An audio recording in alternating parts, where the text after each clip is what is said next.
Hello everyone, welcome back to Kavya vlogs. ಎಲ್ಲ ಹೇಗಿದ್ದೀರಾ? ಚೆನ್ನಾಗಿದ್ದೀರಾ ಅಂತ ಭಾವಿಸ್ತೀನಿ. ನಾನು ಕೂಡ ಚೆನ್ನಾಗಿದ್ದೀನಿ.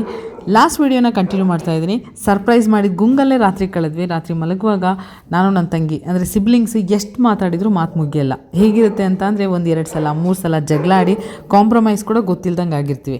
ಕೊನೆಗೆ ಅಪ್ಪ ಅಮ್ಮ ನೆನೆಸ್ಕೊಂಡು ಮಾತನ್ನು ಮುಗಿಸಿದ್ವಿ. ಬೆಳಗ್ಗೆ ಆ್ಯಸ್ ಯೂಶುವಲ್ ವರ್ಕೌಟ್ ಮಾಡಿದೆ, ದಿನಚರಿನ ಸ್ಟಾರ್ಟ್ ಮಾಡಿದೆ. ಮತ್ತು ಇವತ್ತು ನನ್ನ ಮಗ ಗಿಡಕ್ಕೆ ವಾಟ್ರಿಂಗ್ ಮಾಡೋಕ್ಕಿತ್ತು. ಅವ್ನ ಡ್ಯೂಟಿನ ಅವ್ನು ಮಾಡ್ತಾ ಇದ್ದ. ಆದರೆ ಅವ್ನ ಡ್ಯೂಟಿನ ನೋಡೋಕ್ಕೆ 3 ಜನ ಇದ್ದರು. ಹಾಗೆ ಅಲ್ಲೇ ಸ್ವಲ್ಪ ಹೊತ್ತು ಕಾಲ ಕಳೆದ್ವಿ, ಕಾಫಿ ಹಾಲೆಲ್ಲ ಮುಗಿಸಿದ್ವಿ.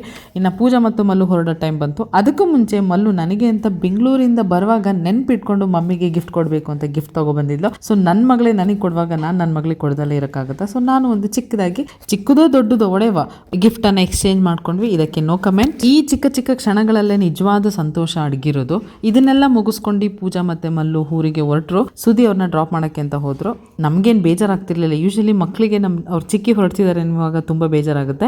ಆದರೆ ಈ ಸಲ ಏನು ಬೇಜಾರಾಗಿಲ್ಲ, ಯಾಕಂದರೆ ಅದು ವೀಕೆಂಡ್ ಆಗಿರೋದ್ರಿಂದ ನಾವು ನನ್ನ ಕಾಲೇಜ್ ಮುಗಿಸ್ಕೊಂಡು ಮಕ್ಕಳು ಸ್ಕೂಲ್ ಮುಗಿಸ್ಕೊಂಡು ಊರಿಗೆ ಹೊರಡೋ ಪ್ಲ್ಯಾನಲ್ಲಿತ್ತು. ನಾವು ನಮ್ಮ ಜೀವನದಲ್ಲಿ ಎಷ್ಟೇ ಬ್ಯುಸಿ ಆಗಿದ್ರು ನಮ್ಮ ಮನಸ್ಸಿಗೆ ನೆಮ್ಮದಿ ಕೊಡೋ ಜಾಗ ಅಂದರೆ, ಮನಸ್ಸಿಗೆ ಹತ್ತಿರವಾದ ಜಾಗ ಅಂದರೆ, ಮತ್ತೆ ಹೋದರೂ ಪುನಃ ಬನ್ನಿ ಅನ್ನೋ ಜಾಗ ಅಂದರೆ ಅದು ನಮ್ಮ ತವರೇ ಆಗಿರುತ್ತೆ. ಇದೆಲ್ಲ ಆದಮೇಲೆ ಮಕ್ಕಳು ಯಥಾ ಪ್ರಕಾರ ಸ್ಕೂಲ್ಗೆ ಹೋದ್ರು. ನಾನು ನನ್ನ ಕಾಲೇಜ್ ಟೈಮಿಗೆ ಕಾಲೇಜ್ಗೆ ಹೊರಟೆ. ಇವತ್ತು ಕಾಲೇಜಲ್ಲಿ ಸ್ಪೆಷಲ್ ಡೇ ಆಗಿತ್ತು.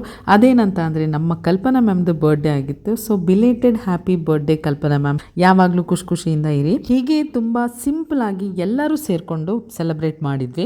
ನಾವು ಮಾಡೋ ಕೆಲಸದ ಜಾಗದಲ್ಲಿ ಸಿಗೋ ಒಳ್ಳೆ ಸ್ನೇಹ, ಒಳ್ಳೆಯ ಜನ, ಒಂದಷ್ಟು ನಗು, ಇವೆಲ್ಲ ನಮ್ಮ ದಿನವನ್ನು ಇನ್ನಷ್ಟು ಚೆನ್ನಾಗಿ ಮಾಡುತ್ತೆ, ಇನ್ನಷ್ಟು ಬ್ಯೂಟಿಫುಲ್ಲಾಗಿ ಮಾಡುತ್ತೆ.